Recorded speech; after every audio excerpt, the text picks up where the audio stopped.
En ce vendredi saint, je vous emmène à Abobo-Avocatier pour vivre le chemin de croix 2026 de la paroisse Notre-Dame de Canard. Nous allons suivre ensemble ces instants de ferveur et de communion.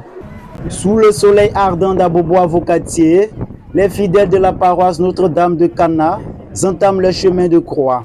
2 kilomètres de ferveur, de l'indication terrain de Gervinho jusqu'à la paroisse, en passant par le palais de justice.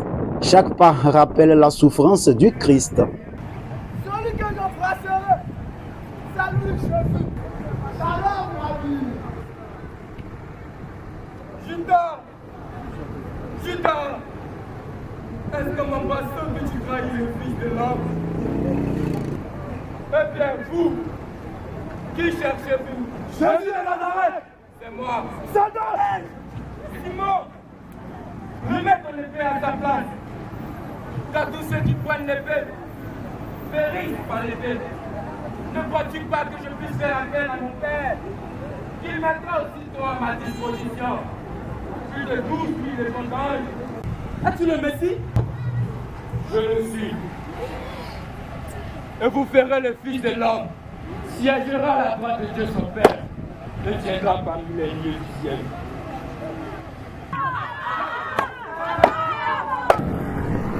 Sous le poids écrasant du bois, Jésus avance titubant, mais déterminé. Chaque pas sur la poussière de Jérusalem est une offrande silencieuse, une marche vers l'amour absolu. Les regards se croisent, certains moqueurs, d'autres bouleversés. Mais dans le silence de son cœur, Jésus porte déjà le pardon du monde. Ce vendredi saint, qui est un temps fort dans l'Église catholique, qui marque la fin du carême catholique, qui nous a permis 40 jours durant de jeûner, d'avoir un temps de préparation, un cœur à cœur avec le Christ. Et aujourd'hui marque la fin du carême catholique. Et c'est avec, je dirais, un cœur vraiment effondré que nous vivons ce temps de carême parce qu'il commémore la passion du Christ. Au niveau de la chorale, nous avons organisé plusieurs temps de prière, de retraite. Il faut dire que cette année, il y a une innovation. Généralement, les années antérieures, on a l'habitude de faire les mimes ici à la paroisse. Et cette année, on a voulu que les mimes soient faites pendant la grande procession du chemin de croix. J'ai bien vécu ces moments-là. Je les ai pris avec passion, sérieux et riche en émotions. Le Père Saint-Jacques a choisi pour thème les 7 dernières paroles de Jésus avant de mourir. Des mots de pardon, d'amour et d'espérance portés par le silence recueilli des fidèles. Prends pitié de nous, Seigneur. Le thème aujourd'hui pour cette passion du Christ, c'est parler des dernières paroles de Jésus. Et j'ai voulu parler de cela parce que les paroles, quand quelqu'un veut décider et veut nous donner des consignes, dans des dernières paroles, les gens prennent ça au sérieux. Eh bien, c'est comme un désir, c'est un souhait pour nous de pouvoir accomplir cette volonté de cette personne.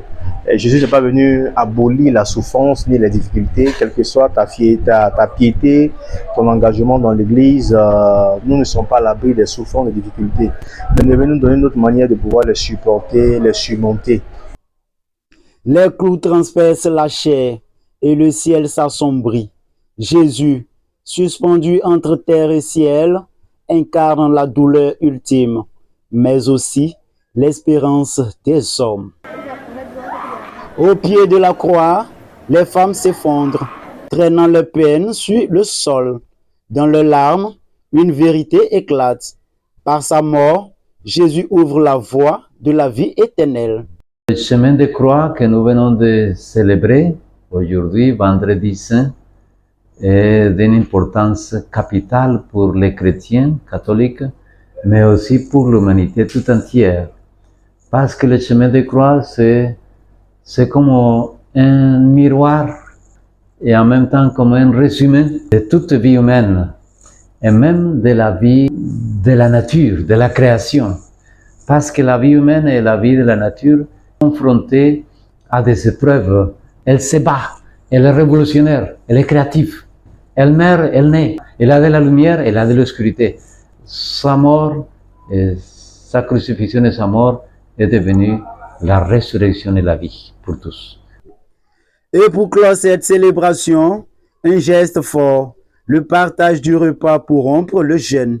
Sans distinction, chacun a reçu sa part, symbole d'une fraternité ouverte et universelle. Le partage fraternel vient d'être effectué, distribué de quoi aux parassins de pouvoir rompre le jeûne après cette journée de chemin de croix. Dans les rues d'Abobo-Avocatier, la mémoire de la Passion s'est incarnée dans la marche collective, un moment de foi, de solidarité et d'unité gravé dans les cœurs.